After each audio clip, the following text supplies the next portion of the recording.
Bom, meus irmãos, hoje nós vamos retomar a série que nós havíamos parado há algum tempo para iniciar uma nova série no Salmo 119. Diante da necessidade que nós tivemos ali de refletir mais sobre a lei do Senhor e como as novas criaturas necessariamente amam a lei do Senhor, nós pulamos, com o ensejo aí da exposição do Sermão do Monte, nós pulamos para o Salmo 119 para ficar uma série paralela para uma solidificar um ensino da outra. Então, nós findamos a exposição do Salmo 119 e agora retornamos para a exposição do Saltério. Durante a pandemia, no primeiro isolamento que nós tivemos aí, nós refletimos sobre alguns salmos posteriores aos salmos que nós paramos. Nós refletimos, por exemplo, no Salmo 78 e alguns outros salmos que estavam bem adiante do salmo que nós havíamos parado, que era o Salmo 72. Hoje nós vamos refletir no Salmo 73. O nome da série é Aprendendo com os Salmos. O questionamento que é feito diante dessa série é o que nós aprendemos com esse salmo. Diante do Salmo 73, o que nós aprendemos com o Salmo 73. E é óbvio que nós não iremos extinguir ou iremos esgotar tudo aquilo que o Salmo tem para nos ensinar, o Salmo 73. Esse é um salmo extremamente rico. Hoje nós vamos ficar apenas no versículo 1 e 2, mas especialmente fazer a introdução dessa porção que se inicia aqui, o livro número 3, como foi falado aí na liturgia. O Saltério é dividido em 3 livros, hoje nós iniciamos o livro 3 do Saltério. Então, o que eu vou fazer aqui é uma introdução, lembrar os irmãos algumas características do Saltério, lembrar os irmãos algumas características de cada livro, lembrar os irmãos como esses livros são organizados, existe uma intencionalidade na sua organização, existe um propósito. Ele não foi simplesmente jogado aí, os salmos eles foram escolhidos a dedo, eles foram organizados por livros dessas formas, com temas singulares que dividem cada um deles. Então eu vou lembrar os irmãos isso. E aí, à medida que houver a oportunidade de refletir sobre essa série, nós continuaremos refletindo no Salmo 73. É um salmo extremamente rico, extremamente prático. Então eu não ousei passar por cima, dando um voo aí muito panorâmico por ele. Então, à medida que nós tivermos oportunidade aqui, nós refletiremos nesse salmo aqui até extinguir, ou até exaurir aí o máximo de aplicações, né, o que nós aprendemos com esse salmo. Então, Asaf é aquele a quem é atribuído esse salmo de número 73. Ele foi um levita nomeado por Davi. Lembra lá que na época anterior ao rei Saul, a arca foi tomada pelos filisteus, passou mais ou menos 20 anos longe de Jerusalém. Saul foi levantado como rei. A presença de Deus não estava em Israel no tempo que Saul foi rei, porque a Arca da Aliança não estava lá. Quando Davi é empossado rei, então há uma comitiva para trazer de volta a arca, e quando traz de volta a arca, Davi ele organiza o culto ao Senhor, organiza a adoração ao Senhor e separa pessoas que iriam assumir várias funções para a adoração diante da arca, que era o sinal da presença de Deus. Então, Asaf é o chefe da adoração encarregado para o culto ao Senhor aí, no que era atribuído aos levitas. Então, nós vemos isso em 1 Coríntios capítulo 16. Então, nessa função, ele compôs alguns salmos. Nós temos 12 salmos no Saltério que são atribuídos a ele. Muito provavelmente ele compôs vários outros salmos, mas nós só temos 12 aqui. E conforme nós já observamos algumas vezes, e eu fiz referência agora, o Saltério é dividido em 5 livros. Cada um desses livros agrupa salmos que tem um tema muito particular e tem um tom muito específico. Então, eles foram configurados para contar uma história. Se nós olharmos de longe, né? Se nós tirarmos o zoom do saltério e olharmos a composição como um todo, nós vamos perceber que essa compilação de salmos, né, esse ajuntar, esse agrupamento de salmos, ele foi feito para contar uma história, para lembrar um relato, justamente a história da redenção de Deus para com o seu povo. Lembra lá que o livro dos Salmos, ele foi compilado pós-exílio babilônico, então foi compilado muito provavelmente por Esdras, e Esdras precisa trazer de volta ao coração do povo, precisa aquecer o coração do povo, que Deus ainda estava pactuado com ele, que Deus ainda estava em aliança com esse povo. Embora o templo tivesse sido destruído, embora a maioria do povo tivesse sido dizimada aí, né? As 12 tribos do Reino do Norte foi completamente espalhadas e nunca mais se juntou. O Reino do Sul, Judá, foi levado, cultura foi completamente modificada, a religião foi modificada, o povo já não tinha mais cidade, o povo já não tinha mais pátria, o povo já não era mais uma nação, o povo não tinha rei.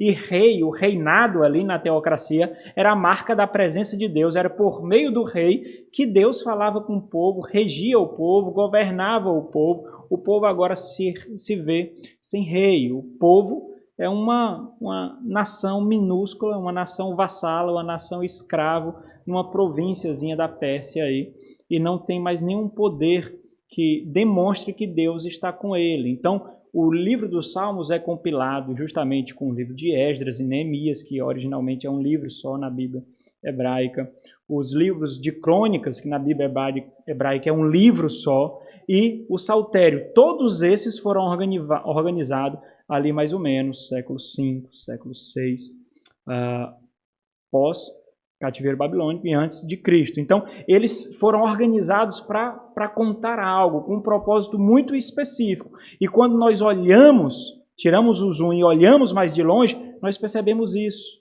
Existe uma história sendo contada ali. Quando nós olhamos um salmo específico, nós damos o zoom. Então, nós vemos partes particularizadas dessa história sendo contada. Então, como essa obra pós-exílica, a intenção era animar o povo que retornava para Jerusalém e mostrar que Deus ainda preserva uma aliança com o povo. Abra aí Neemias capítulo 1.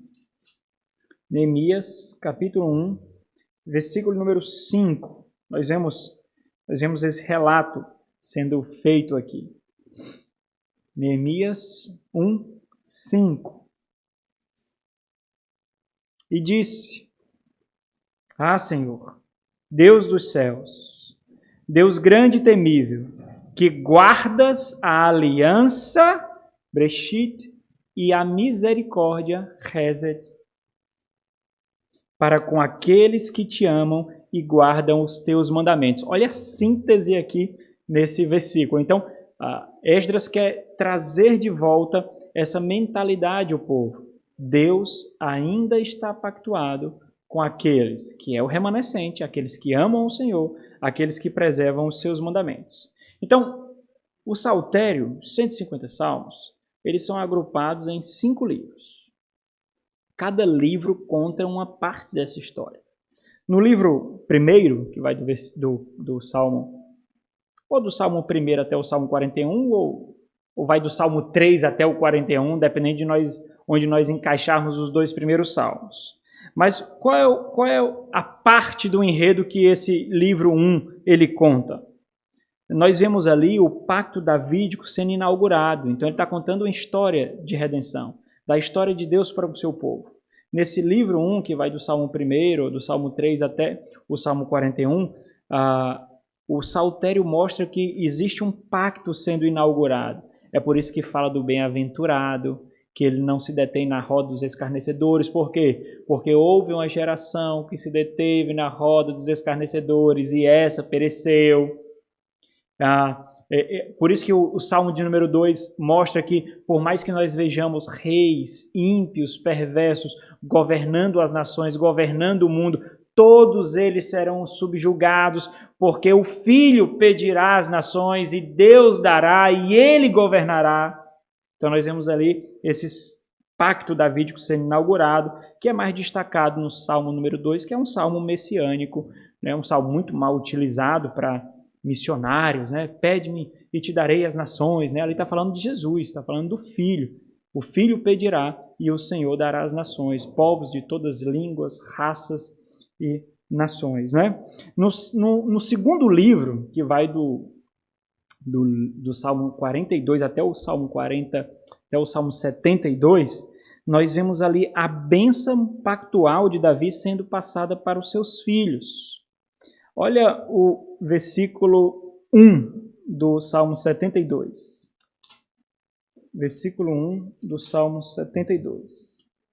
Ele diz: concede ao rei, ó Deus, os teus juízos e a tua justiça ao filho do rei. Então nós vemos aí o pacto davídico, a bênção do pacto davídico, a promessa do pacto davídico sendo transferida à descendência de Davi. E esse salmo, evidentemente, aponta para o Senhor Jesus Cristo, que é o descendente prometido, conforme nós vemos em Mateus capítulo 1. Então, nessa organização, irmãos, o Salmo 1 e o Salmo 2, por isso que eu mencionei aos irmãos que ele pode ser categorizado ou no livro 1, ou, melhor sendo encaixado ali, é um prefácio, é uma síntese, é uma introdução de todo o saltério. Porque o Salmo 1 e o Salmo 2, ele serve de prefácio para a obra completa. É a base sobre a qual todo o saltério vai se sustentar. Esses dois salmos, eles servem de início do fim. Interessante como isso se repete nas Sagradas Escrituras. O início do fim, alguns escritos são configurados assim, como início do fim, para ressaltar desde já qual vai ser o fim, embora nós ainda iremos ler o enredo completo. Mas ele já faz questão de mostrar qual vai ser o fim do bem-aventurado, qual vai ser o fim do escarnecedor, qual vai ser o fim do rei que agora não reina e dos reinos ímpios que estão reinando, mas não reinarão perpetuamente. Então é o início do fim, para que nós possamos ler todo o saltério por essa perspectiva. Quando nós olhamos para o saltério, nós vemos, por exemplo, os salmos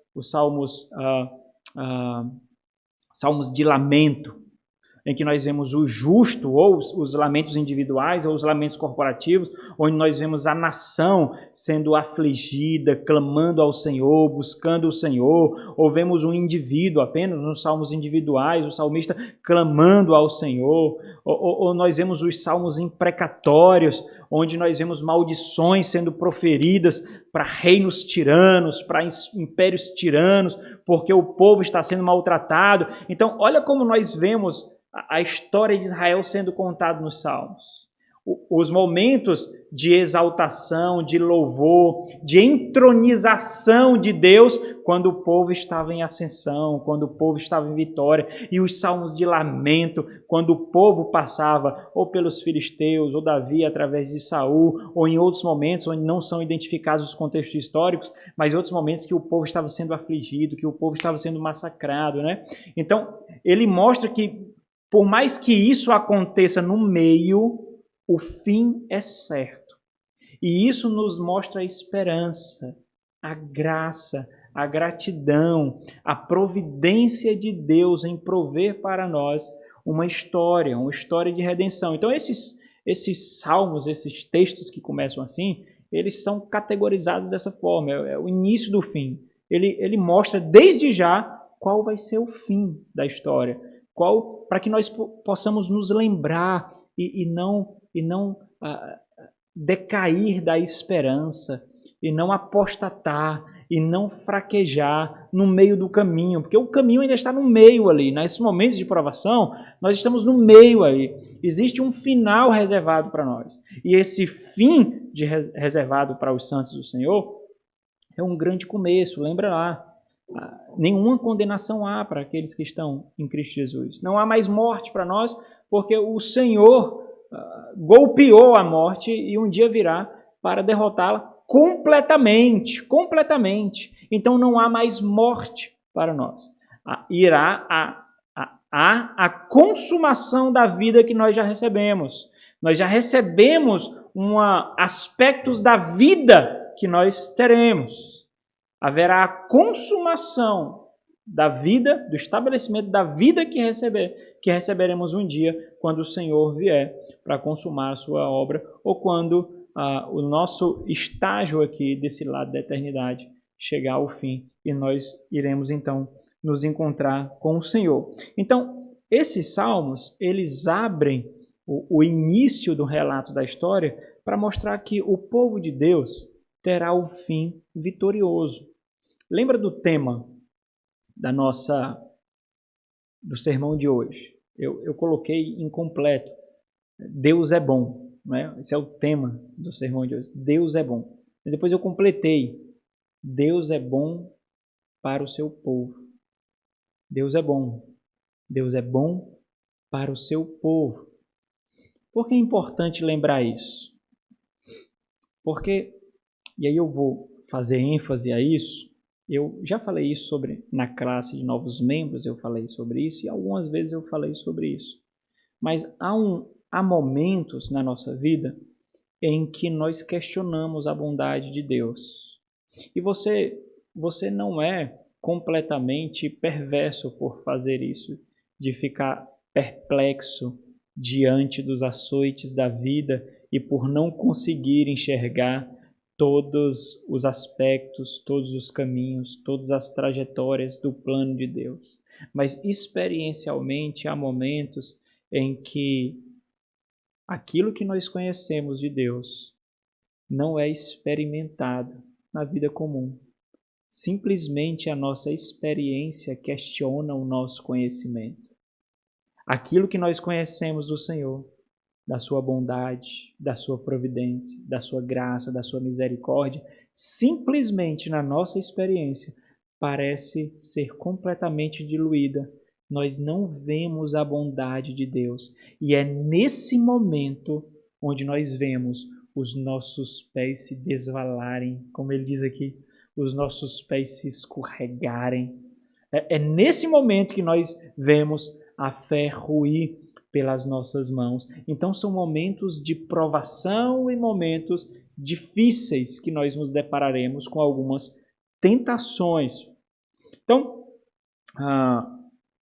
o ponto aqui é mostrar que nesses momentos, quando a nossa experiência ficar mais avultada, ficar mais elevada do que aquilo que nós conhecemos, não nos esqueçamos. Deus é bom. Deus é bom para o seu povo. Haverá situações onde isso será quase impossível de ser discernido. Mas não se engane, Deus é bom. Deus é bom para o seu povo. Em tempos difíceis, em tempos de provação, a voz da experiência falará mais alto. Mas não esqueça, Deus é bom. Deus é bom para o seu povo. Então nós vemos a abertura dessas proposições sendo colocadas em livros, em relatos muito pontuais. A semelhança, por exemplo, do que acontece em Jó. Não é assim que acontece em Jó? Então, para nós não tirarmos conclusões precipitadas, existe uma nota introdutória enfatizando aquilo que deve ser a nossa conclusão. Então, assim, você vai começar a ler o livro agora. Ele foi completamente inspirado. Da forma como nós temos aqui. Você vai começar a lê-lo agora. Mas entenda, desde já, Jó é justo e reto. Entenda. Você lerá relatos da vida dele, da experiência dele com Deus, em que você será tentado a pensar o contrário, a chegar numa conclusão errada. Mas entenda, eu já dou a conclusão para você.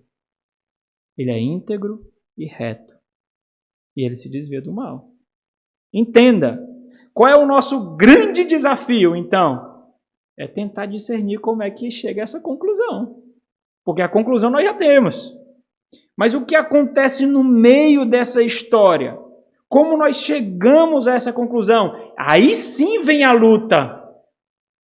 Como bom, como íntegro, como reto, como ele não blasfemou do Senhor, como ele não praguejou, como ele não amaldiçoou o Senhor, como? Aí vem a luta. E essa é uma luta que, num momento ou outro, numa intensidade ou outra, todos nós teremos, irmãos.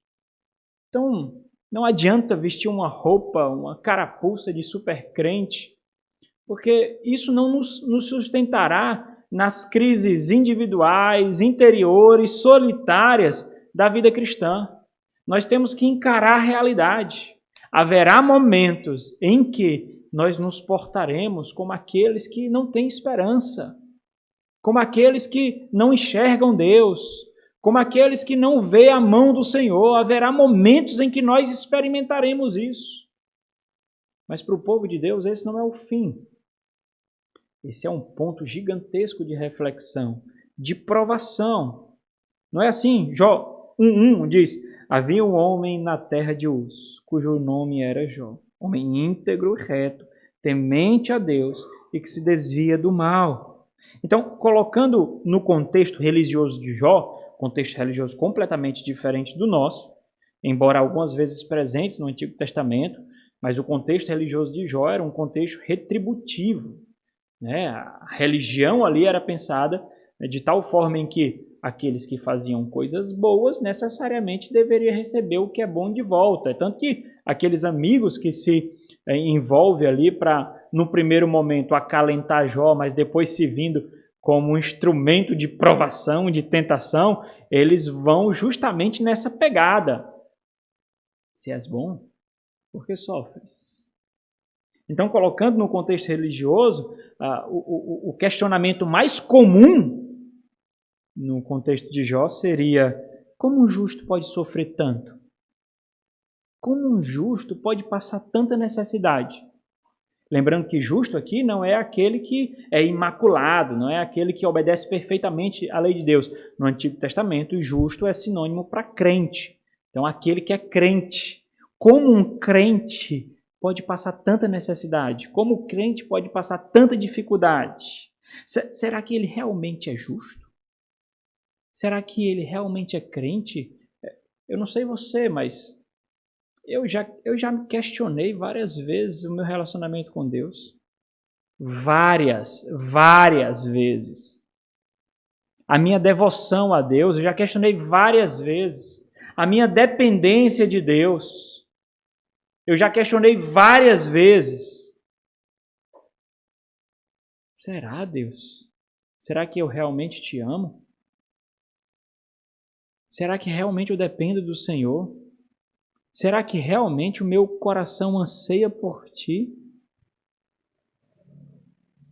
Será que Jó realmente é justo? Seu sofrimento não seria a mão pesada de Deus contra perversidades ocultas? Deus não está castigando? Quem nunca chegou a conclusões parecidas? Deus está me castigando. Eu sei. Deus está pesando a sua mão sobre mim. Ele sabe o que eu faço no oculto. Ele sabe. Ele sabe quais são os meus pensamentos. Ele sabe. Ele sabe o que afaga o meu coração. Ele está me castigando. Esse seria um questionamento, é um questionamento levantado pelos amigos de Jó. Né? Então, retornando para o saltério, né? Na composição do saltério. Nós chegamos no livro 3. O livro 3, nós vemos a porção mais sombria do saltério. Está bem no meio, no centro. Lembra da história do povo? Ele está no centro. Nós estamos refletindo sobre Oséias. Então, claro que isso daqui é só uma ilustração, né, irmãos? Mas se você pensar no livro do saltério como um relato da história do povo, do relacionamento de Deus para com seu povo, a situação espiritual que é relatada no livro 3 seria mais ou menos a mesma situação que nós estamos vendo no livro de Oséias, ali 700 a 600 anos antes de Cristo, no declínio do povo, pré e durante o exílio babilônico. Então, o livro 3 é o livro mais sombrio, mais amargo, mais ríspido. Nele nós vemos o salmo que é considerado mais ríspido de todo o saltério, que é o salmo de número 88. Abre o salmo número 88. Esse livro vai de 73 a 89. O Salmo 78 é considerado um dos salmos mais ríspidos. Se você lê o Salmo 78, por quê? Porque no Salmo 88. No Salmo 88 não há esperança.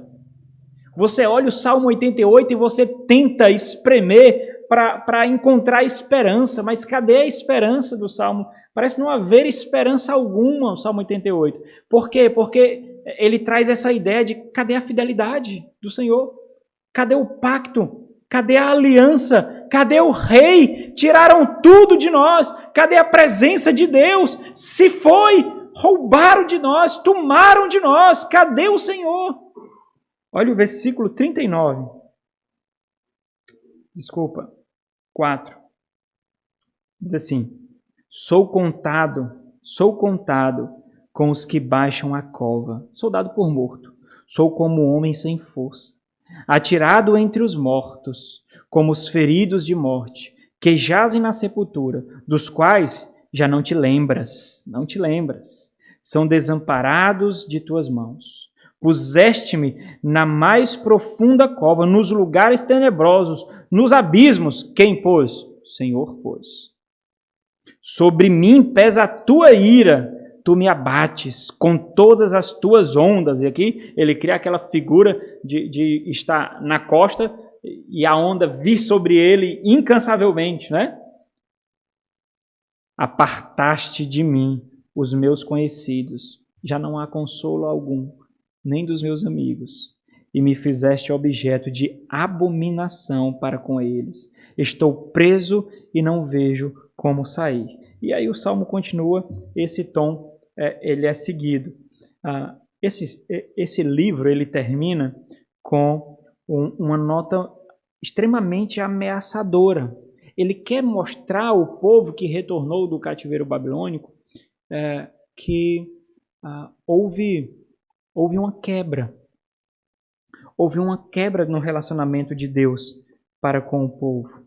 E aí ele levanta um questionamento. E o pacto davídico, Senhor, foi cancelado? Olha o Salmo 89. Versículo 39 diz assim: Aborrecestes, desprezastes, rejeitastes a aliança com teu servo, profanaste-lhe a coroa, arrojando-a para a terra. Agora olha o versículo 49. Que é feito, Senhor, das tuas benignidades? Aqui é o reset. Do teu amor leal. O que é feito? O amor leal está ligado ao pacto. O que é feito das tuas benignidades de outrora, juradas a Davi por tua fidelidade? E o pacto? Acabou, Senhor. Então, o livro 3, ele lembra ao povo que retorna a Jerusalém o motivo do cativeiro. Ele mostra que a desobediência causa dores, que a desobediência destrói o relacionamento com Deus, que se afastar do Senhor nunca é um bom negócio. Por quê? Por que eu estou enfatizando isso? Para vocês entenderem meu ponto aqui. Porque haverá momentos em que, ao contrário do que nós conhecemos, a nossa experiência vai dizer: se afasta, busca o que é fácil, busca o que é agradável, busca o que irá aliviar a sua dor agora, está bem ali. Lembra do Senhor Jesus na tentação no deserto?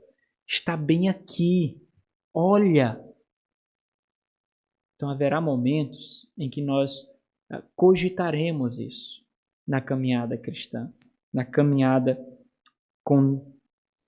na fé em Deus. Então o livro 3 ele inicia com uma pergunta. Qual é a pergunta que é levantada no livro 3? Abre aí no Salmo 73. A pergunta é: a vida piedosa, a vida de piedade, vale a pena ou é um desperdício de tempo? Esse é o questionamento levantado no início do livro 3, no Salmo 73. E ele é sustentado justamente pelo versículo 13. Olha o versículo 13.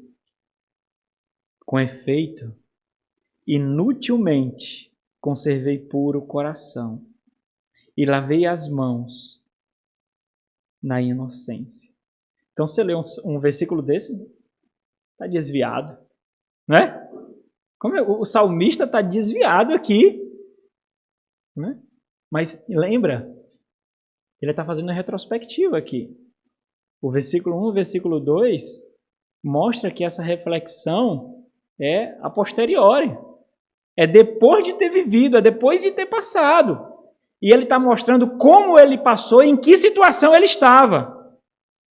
Houve momentos, é quando ele diz no versículo 1, no versículo 2, pois eu invejava os arrogantes ao ver... versículo 2 diz, quanto a mim, porém, quase me resvalaram os pés, pouco faltou para que se desviasse os meus passos. Então, esse pouco faltou levou ele a um ápice. Qual é o ápice? É inútil a vida piedosa. Os arrogantes, os soberbos, sempre levam a melhor. As inquietações dos piedosos não o fazem feliz, porque se depara com a necessidade de luta, de contenda, de combate, para manter firme a fé, para se desviar do mal, para não se juntar com os escarnecedores. Não há paz, não há tranquilidade, é luta. E aí a gente lembra que a paz do homem piedoso não é a ausência de luta, não é a ausência de combate, é estar em intimidade, em fidelidade com Deus. Essa é a verdadeira paz, porque a luta e o combate sempre existirá. Mas aqui, a reflexão dele é diante da experiência. Diante da experiência que ele está tendo ali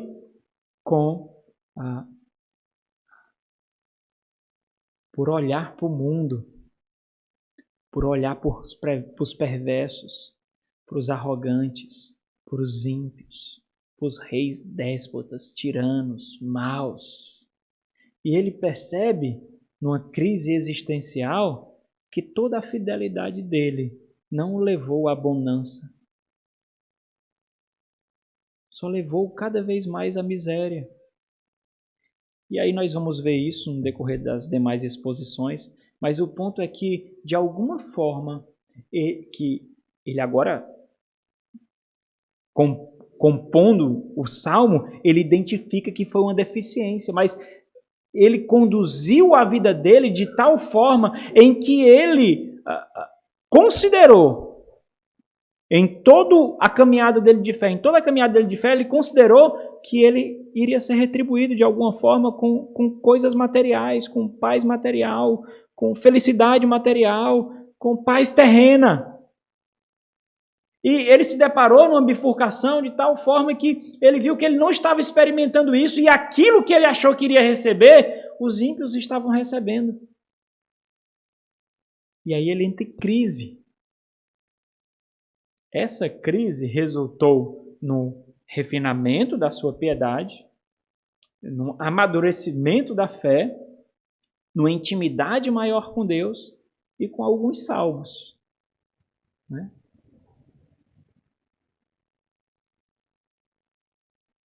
E aí nós nos deparamos aqui, na abertura desse salmo, no versículo 1 e versículo 2, que é os dois versículos que nós refletiremos hoje.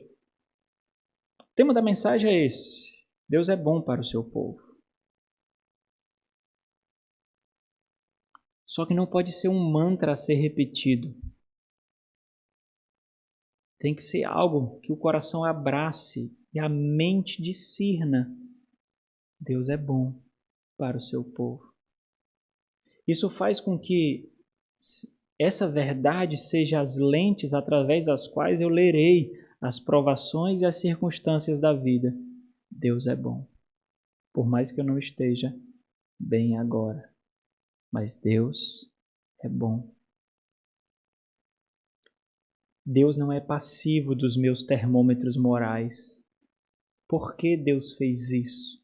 Deus não está nessa categoria.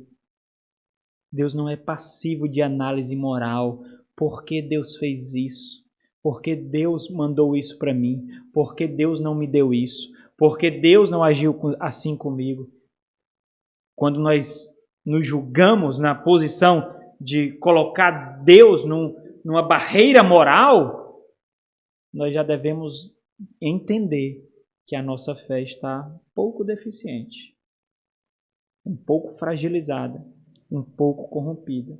Quando nós nos deparamos nessa crise existencial da fé entre experiência e conhecimento, entenda, se você nunca passou por isso, você vai passar. Talvez você esteja passando agora por isso, mas tenha certeza, você vai passar sim. Eu já passei por isso 382 vezes, a última foi ontem à noite. E talvez amanhã eu tenha outra. Nós passaremos por isso. Não querer enxergar o problema não é a solução. Porque nós precisamos crescer, nós precisamos passar sobre. Nossa fé precisa processar essas situações. Aqui é o pântano da vida piedosa. Versículo 1 e versículo 2. O pântano da vida piedosa. Eu tirei essa ilustração do relato do progresso do peregrino. Ali, o pântano do desânimo é o primeiro obstáculo que ele se depara depois de sair da cidade da destruição, que é a cidade dele. E ali ele se vê na primeira externa e tensa dificuldade dele para continuar o seu progresso. O Salmo 73, ele abre esse livro sombrio do terceiro livro. E ele nos ensina, irmãos, que só existe uma forma de nós passarmos pelas provações e as tentações da vida. Só uma forma. Eu não estou dizendo que somente essa se apresentará a você. Várias se apresentarão a você. Várias. Mas só existe uma forma de passar do justo, do cristão, passar em vitória pelas provações e as tentações da vida. Não retirar os olhos de Deus.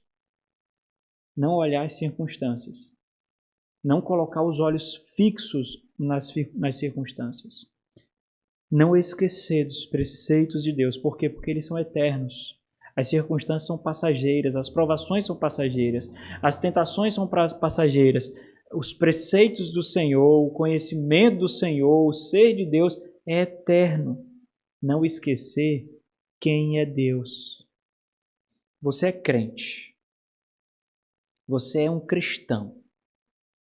Você foi justificado pelo sangue do Senhor Jesus Cristo, o Filho de Deus, a segunda pessoa na Trindade, que é propriamente Deus. Se você tem essa convicção, é isso que deve lhe sustentar no dia mau. Ou o meu Deus mente, ou a justificação de Cristo Jesus é falha, ou o sangue de Jesus é fraco, ou essa noite vai demorar a passar, mas quando passar eu estarei com ele.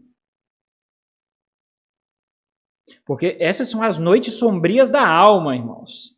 Esse momento são os momentos mais densos do vale da sombra da morte. Mas eles virão. Inevitavelmente eles virão.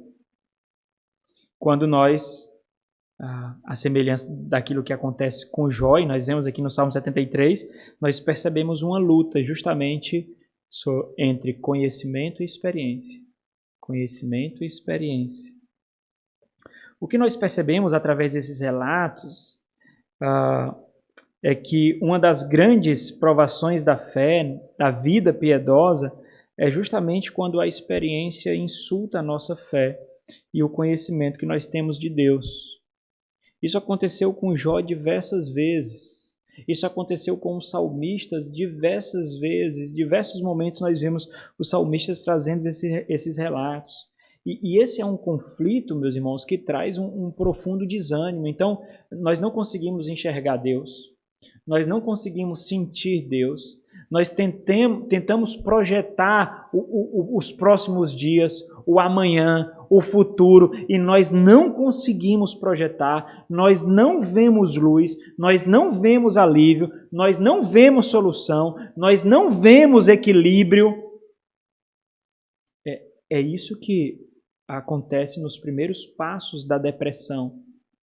Quando não se consegue ver Deus, quando Deus não está lá, quando você não consegue segurar na mão de Deus, quando você não consegue ver a mão providencial de Deus, quando você não consegue, e aí você cai num buraco gigantesco chamado depressão.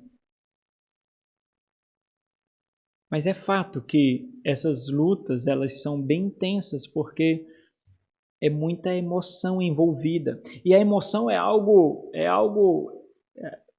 experiencial de uma forma muito latente. É impossível dizer que não existe, é impossível dizer que não é real. Se eu estou sentindo, é porque existe e é porque é real. Mas essa força opressora é uma dos dardos inflamados do inimigo que macula a fé dos santos. E nós vemos isso em grande ênfase em Jó. Abre aí em Jó. Capítulo 7 de Jó.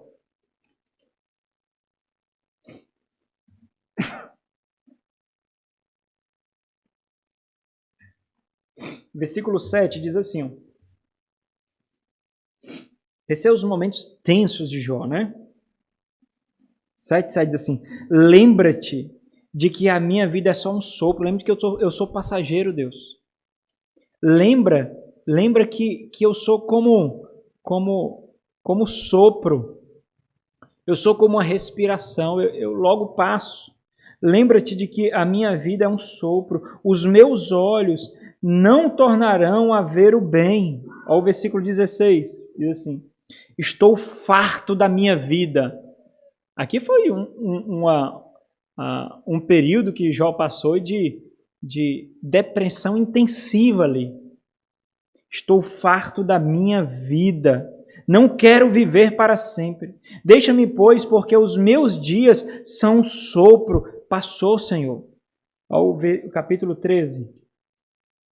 Capítulo 13, versículo 5.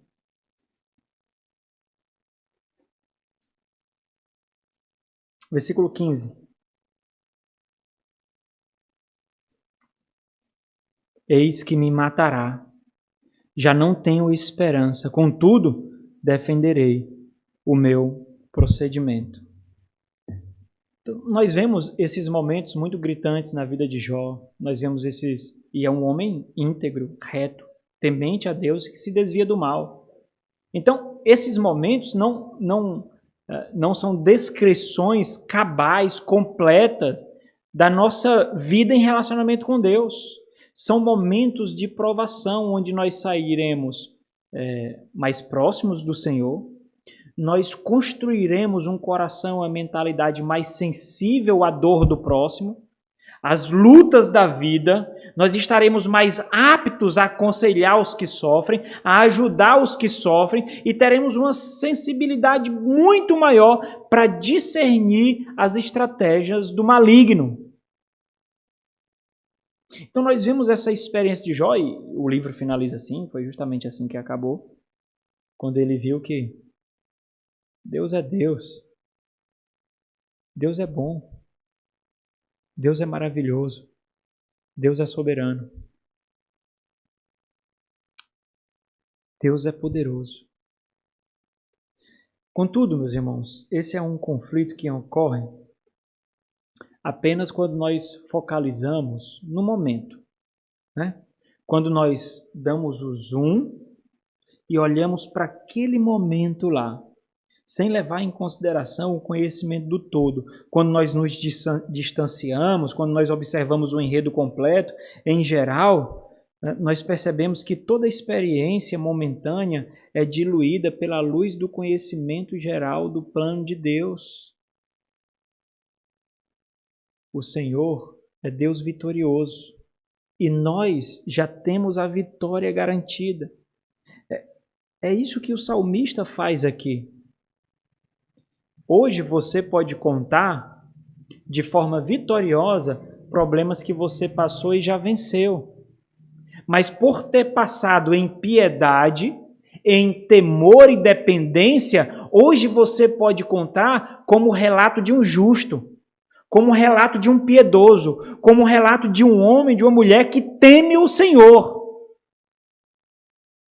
Porque você dependeu de Deus naquela situação. É isso que o Salmo 73 faz aqui. Observa que chegou um ponto no versículo 13 que ele considerou até a inutilidade de ser piedoso. O que eu ganho com isso? Olha o ponto que ele chegou, na beira do precipício, quase pula. Mas ele se manteve ali, reto, temente ao Senhor, na dependência de Deus. Por isso ele pode proferir os relatos do versículo 1 e o versículo 2. Por um pouco ele não disse, e caí, e meus pés escorregaram. Tropecei, caí, fiquei ao chão. Quando nós vemos o relato aqui, é um relato em retrospectiva, ele está contando do que já passou, ele não conta da perspectiva presente, ele conta da perspectiva do passado, com os olhos daquele que passou e aprendeu algo. Por isso que esse salmo é categorizado como um salmo de sabedoria. É um salmo que nos ensina. Então, o salmista aqui, nos 2 primeiros versículos, ele chega a uma conclusão, que a conclusão é aquela, a semelhança de Jó, o início do fim. Diz assim, você vai ler o Salmo 73, mas entenda, olhe para o versículo 1. Você vai ler o Salmo 73, mas leia os relatos seguintes olhando para o versículo 1. Deus é bom para com o seu povo. Por que eu coloquei para o seu povo? Porque o seu povo é aquele que tem um coração puro. Não é? No nosso coração, quem colocou em nós o novo coração? Foi o Senhor. Leia olhando para o versículo 1. Então os 2 versículos, ele começa com uma conclusão e o versículo 2 é uma reflexão. Então vamos ver aqui rapidinho. Primeira conclusão. Qual é a conclusão? Ele atesta algo que ele já conhecia. Então, imagine, ele passou por tudo isso. E agora ele está numa situação. Não é que, por exemplo, ele está próspero financeiramente. Não é que ele tem soldados para pleitear as suas causas. Não é que ele tem exércitos ao seu favor. Não é que ele não tem mais ninguém que lhe oprime. Mas ele subiu um degrauzinho que ele não havia subido ainda. E agora, mais próximo do Senhor, ele consegue discernir o que antes ele não discernia. Não é que para ele parar de ter esses questionamentos, Deus deu a ele. Sabe quando você tem um filho e o filho está com birra, chorando porque quer assistir televisão? Um celular, né, que é mais prático. Quer porque quer o celular.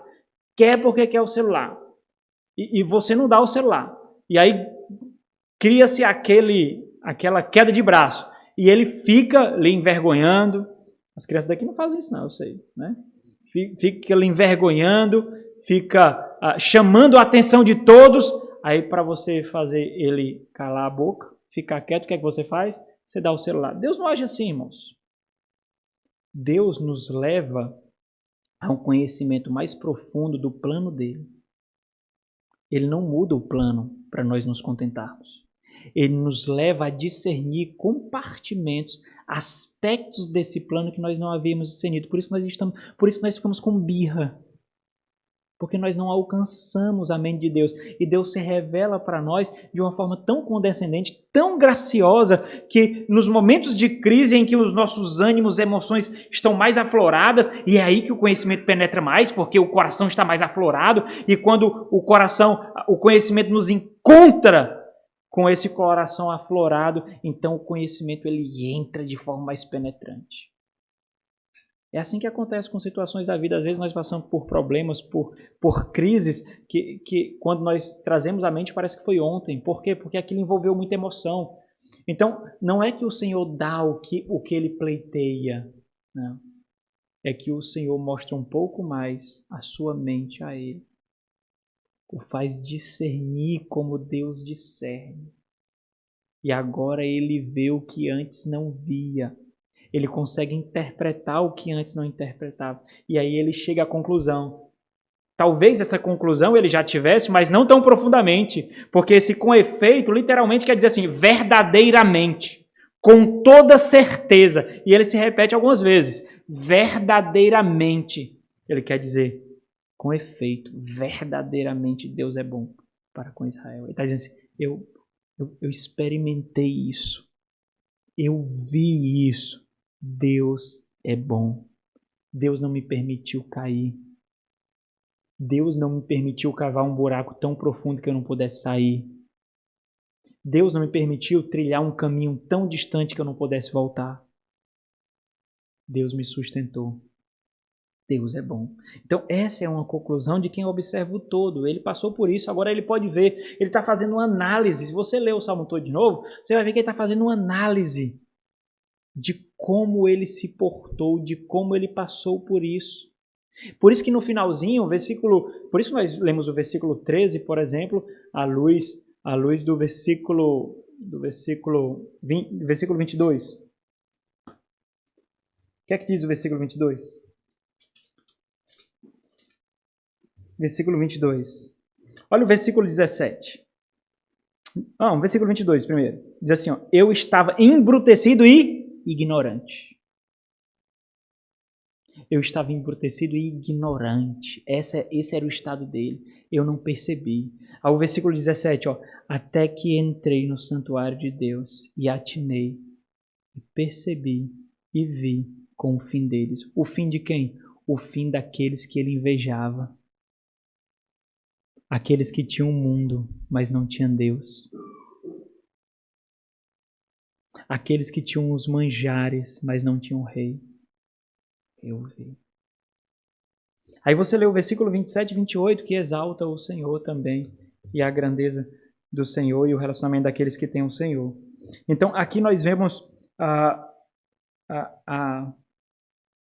uma conclusão de quem observa o todo. A sua vida de fé não foi definida por um momento. O conhecimento de Deus é a lente através da qual ele enxerga a vida e ele interpreta assim. Então ele diz, com efeito, verdadeiramente Deus é bom para com Israel, para com os de coração limpo. Então o que é coração limpo aqui nesse contexto? Coração limpo nesse contexto não é aquele que, também é, né? Mas não é aquele que não pensa o mal, que não julga indevidamente, que não pragueja, que não questiona, não é limpo de coração, não quer dizer isso. Aqui, limpo de coração faz referência à fé cujas circunstâncias e adversidades da vida não poluem ou não entulham a concepção, o conhecimento e a devoção que ele tem a respeito de Deus. Ele enfrenta isso tudo, mas isso tudo, não, as circunstâncias, as dificuldades da vida, não cegam para Deus. Não entulham o seu coração ao ponto de questionar a Deus de tal forma que ele se desvia dos caminhos do Senhor. Esse é o puro de coração aqui. Então ele chegou a essa conclusão. E aí, no versículo 2, ele faz uma reflexão. Qual é a reflexão? É a reflexão da sua situação, de até que ponto ele chegou. Ele diz, quanto a mim, e esse quanto a mim, irmãos, aqui tem uma ênfase. Por quê? Porque ele está falando de percepções assim particulares. Ele enxergou um limite pessoal. Ele identificou fraquezas específicas, que algumas podem ser particularmente para mim e diferentes para você. Então, ele nos leva a fazer as nossas próprias conclusões. Quando ele diz, quanto a mim, porém, quase me resvalaram os pés. Pouco faltou para que se desviassem os meus passos. Então, o salmista aqui afirma que ele chegou a um ponto em que ele quase retrocedeu da fé. Resvalar e desviar aqui significa sucumbir. Eu cheguei a um ponto em que quase sucumbi, que quase abandonei a fé. Significa deixar de esperar nas promessas de Deus. Eu cheguei num ponto em que quase eu deixava de esperar nas promessas de Deus. Quase eu me deixava. ser conduzido pelas circunstâncias, pelos momentos, quase sem olhar para a eternidade. Faltou pouco, quase. E aí essa análise serve para quê? É por isso que ele faz todo o relato, porque ele vai perceber quais foram as suas fraquezas. Quais partes do seu coração estavam sem defesa? Quais brechas havia para o inimigo? Quais lacunas precisavam ser preenchidas? Essa reflexão é necessária porque com certeza ele passará por uma situação novamente parecida. E esses desafios não serão mais tão pesados para ele como foi. E é inevitável, irmãos, que lembrando desse quase aqui na sua reflexão, nós não nos lembremos das palavras de Paulo em 1 Coríntios capítulo 10, versículo 13, em que diz ali, resumidamente, que Deus não nos dá provações em que nós não podemos suportar. Deus conhece todas as nossas limitações. Deus conhece as nossas fragilidades. Deus conhece as nossas deficiências. Mas Ele mesmo nos assegurou que nós estaríamos com Ele e nós seríamos preservados até o fim. Bom, não é à toa que o salmista, para concluir aqui, ele inicia com essa conclusão, né? Deus é bom. Por quê, irmãos? Porque, para a gente finalizar, muitas experiências, elas balbuciarão o contrário. Contrário disso. Mas o fato é, entenda, Deus é bom para o seu povo. O fato de nós de não compreendermos todos os desígnios do plano de Deus não nos prova o contrário. Deus continua sendo bom para o seu povo. O fato de Deus preencher o meio desse enredo, o meio dessa história da redenção, o meio desse plano revelacional, com provações, com sofrimentos, com dores, não atesta o contrário. Deus é bom para com o seu povo. Nós precisamos lembrar das exortações que ele mesmo dá em Isaías 55, versículo 6. Ele diz assim: buscai o Senhor enquanto se pode achar. Lembra? Isaías é o profeta pré-exílico ali. Lembrai o Senhor enquanto se pode achar. Invocai-o enquanto está perto. Deixe o perverso o seu mau caminho. Olha como é parecido. O iníquo, os seus pensamentos. Converta-se ao Senhor, que se compadecerá dele. E volte-se para o nosso Deus, porque é rico em perdoar. Porque os meus pensamentos, e aí ele nos humilha aqui, não são os vossos pensamentos, nem os vossos caminhos, os meus caminhos, diz o Senhor. Então, irmãos, nessa vida do lado da eternidade, nós experimentaremos constantemente os conflitos entre conhecimento e experiência.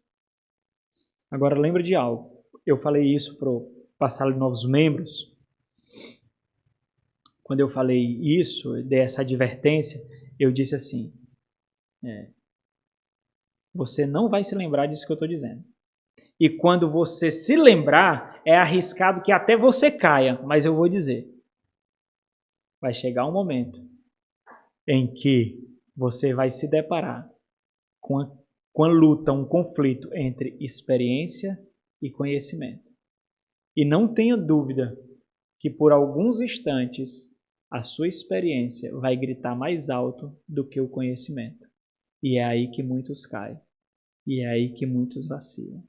Porque você tem que remar contra a maré das suas ansiedades carnais. Então, nas experiências dolorosas, nós ouviremos a voz da antiga serpente.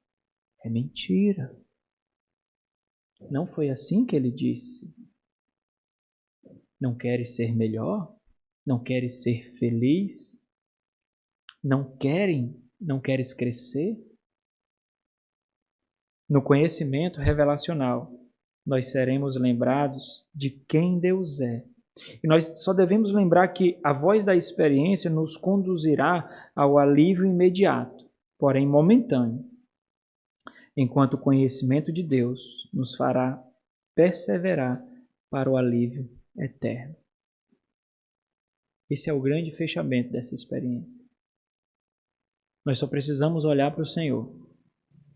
Não precisamos sentir nada, não precisamos ver nada, só precisamos olhar para o Senhor e nós passaremos. Quando passarmos, nós poderemos fazer como o salmista do Salmo 73, com efeito, verdadeiramente, Deus é bom. Deus é bom para aqueles que o temem. Deus é bom para aqueles que o amam. Deus é bom para aqueles com o coração puro. Nota de rodapé. Para aqueles que dependem totalmente dele. Vamos orar. Ó Deus grandioso, Pai de misericórdia e amor,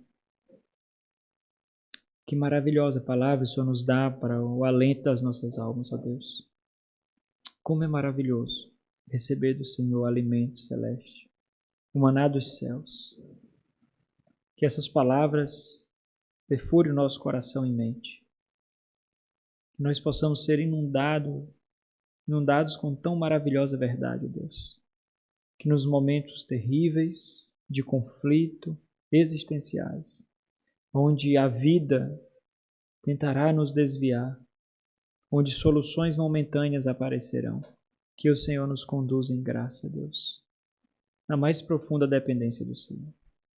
Por mais que nós vejamos tantas portas abertas para que o alívio seja imediato, que nós possamos depender e esperar em Ti somente, ó Deus.